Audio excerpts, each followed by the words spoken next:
Alright, hey everybody, welcome back to Teal House Farm.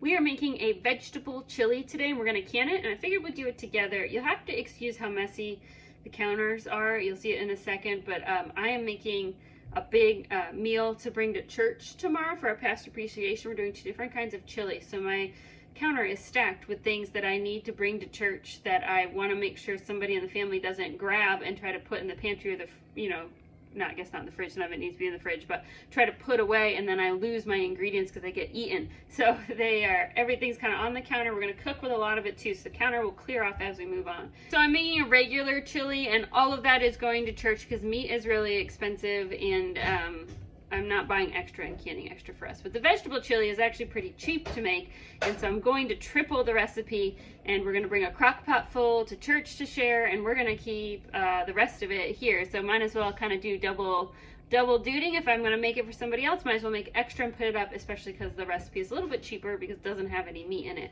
So I'm prepping the stuff right now. This does take a while because I'm doing it all from scratch. It's okay, Booze. You want to get her a cracker or something? I'm making the vegetable broth and I'm making the beans from dry beans. So you can obviously make this go a lot faster if you're using already made vegetable broth and already reconstituted beans, but we're starting from scratch. So let's get started. I have 4 pounds of dried beans. It's 2 pounds black beans, 1 pound pinto, 1 pound grape northern. You can kind of use whatever kind of beans you want, but it's 4 pounds. You can either soak them in cold water overnight according to package instructions, or we're doing the quick soak method, which is bring them to a boil for 2 minutes, turn the heat off, let them sit for an hour covered, and then they're going to be ready to use in the recipe. For the vegetable broth, we're doing a smaller, I'm going to need probably about a gallon's worth. So this is a 1.5 gallon pot. I've got some celery innards from the celery that we're going to dice up in this recipe. I also have carrots that are going in the recipe. We're going to peel those and put the peels in here, plus the onion peels for the onions in the recipe. So we're using the extras from the recipe to make the broth, so it helps keep the price down. So I'm going to get all of that done, and then we'll join you again from that step. First thing we're going to do is pull off the leaves from the celery. We'll also take out the inside stalks and put them in the pot as well. I washed some carrots and we're going to go ahead and peel those. These are the same carrots that are going to go in our chili, so we're just using all parts of it. Almost forgot to put my hair up. Number 1 rule here, wash your hands. Number 2 is keep your hair out of the food. So we'll get that up and put away, and then we'll go ahead and get started on the potatoes and the onions. We're just going to chop up 1 potato to put in our broth. You could just quarter it, but JJ wanted to make chips, as she calls them, so it took 5 minutes, but she got all the potato chopped up for me and we added it to the vegetable broth pot. And then we rinsed off our onions and we're taking off the outer flakes, and we'll take the outer peels and put them in our broth pot as well. We'll add a real nice color. Of course, that makes everybody's eyes hurt, but we got it done. And then look at those lovely colors that are going to make a vegetable broth for this chili. We're going to fill this pot up with some water, and we're going to bring to a boil and just let simmer, and we'll just keep it going as long as those beans need to finish their quick soak method. This is what we need for the chili part. So we have 1 pound of celery, 1 pound worth of carrots, 2 sweet bell peppers, 2 big cans of the diced tomatoes, 1 can of tomato sauce that doesn't have seasoning in it. We ended up doing 2 cans of corn, 2 red onions, chili powder, oregano, smoked paprika, salt, and pepper. You could also put other vegetables in here if you want, but this is just what we had on hand and what works well for us. Our beans are ready, so we're going to drain them. This takes a little bit of muscle, so be careful. And then we're going to drain them, put them right back in the same pot, and drain our vegetable broth right into the beans. In the pot that we had made the broth in, I added a little oil, and now we're adding our diced up 2 red onions and about 6 cloves of minced garlic. Now let's dice up all of our remaining vegetables. The onions have been sauteing for a few minutes, then we add the other vegetables. We let that all saute together for about 2 minutes. So they've been softened, like the onions are more translucent, not cooked all the way through. We're going to add these to our pot.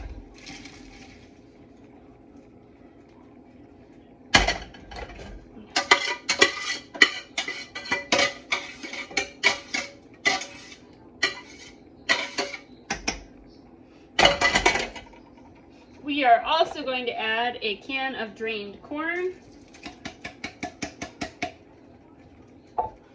2 of the big, these are 28-ounce cans of diced tomatoes, and I did not drain these. And 1 28-ounce, or I guess a 29-ounce can of just plain tomato sauce, nothing with Italian seasoning in it. Obviously, it's just plain old tomato sauce puree. All right, we're gonna give this a stir. Okay, the spices is where you can adjust things how you like them. So I usually start on the lower end and then I'll add things as I taste it, because some of this just depends how much like broth you actually make. So we're gonna start with a teaspoon of salt, 2 teaspoons of dried oregano, 3 teaspoons of smoked paprika, and if you don't have the smoked, you could just use the regular paprika, but the smoked really, the smoky one, just it adds a nice depth to flavor, so I recommend it if you don't mind. 4 teaspoons of chili powder, and 4 teaspoons of cumin. All right, now it smells really strong, but this is a huge pot. We gotta let those flavors mix together a little bit. It's also important to remember that these beans are not fully cooked. This needs to cook, simmer for at least an hour for those beans to suck up the remaining liquid. But with canning, we don't want the beans to be 100% ready when we can, because they'll turn to mush.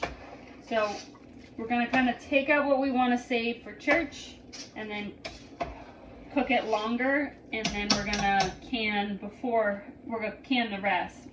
We want to make sure our beans don't turn to mush in the canner. That's really close. I think we need just a little bit more salt. Let's not have a whoopsie. We'll actually do it the right way here. A little bit more salt. All right, let's get our jars out. Let's get to canning. I have changed my mind. We're going to do pints, not quarts, because I was thinking about how I'd most likely use it, which is probably lunch for me or Sam to grab one to take to work for lunch, and so that's better in quarts, or better in pints. So I'm not going to do quarts today. We're going to do pints. Let's get our prepared jars out. That means they've been washed in hot soapy water and kept warm. If you have a dishwasher, that's super easy. If you don't, like us, that means that I put them in the oven. I had the oven turned off and it just worked like an incubator to keep them hot for me. We're gonna fill with 1-inch headspace. You really wanna try to aim for 50% liquid, 50% stuff in your jar. It can be kind of tricky to do, so I usually just kind of siphon things off and just make it as good as I can. Don't forget to wipe the rims. You might think, why do I need to wipe the rims if I used a funnel? But you'll never regret wiping the rims and getting that residue off. We're gonna add our lids. These have been washed in hot soapy water and then just kept in a bowl of warm water to keep the seals soft. We put those on top, and we add our rings to fingertip tightness. So that means Ivy puts them on and I give them an extra crank to make sure that they're tight. And then we're gonna put them in our canner. The canner has about 3 inches of water in it. The water is hot, but it is not boiling. You can can pints and quarts at the same time, but you have to go with the higher canning time. So it's 75 minutes for pints, 90 minutes for quarts. Let it depressurize all the way when you're done, and then you can safely remove your jars. And we are done. This recipe made about 8 quarts, which is in the, most of that is in the crock pot. I did save one, and a little bit in the, sorry, they're playing a game. One in the fridge for us to have tomorrow. So I made about 8 quarts and 11 pints for reference. So it is quite a bit of chili to enjoy, and I'm excited. This is going to be great in winter, and I love having pints on hand because I can just grab the pint out of the pantry. Sam can take it to work, or I can take it on the go, and it can be heated up in the jar. Just take the lid off, obviously, where we are, or wherever we are, you know, and just enjoy straight from the jar, so you don't have to make bowls and stuff dirty. So anyway, thanks so much for watching. As always, remove your rings after 24 hours and make sure you label your jars, because all types of soups and stews and chilies tend to kind of look the same after a while. We will see you guys again next time.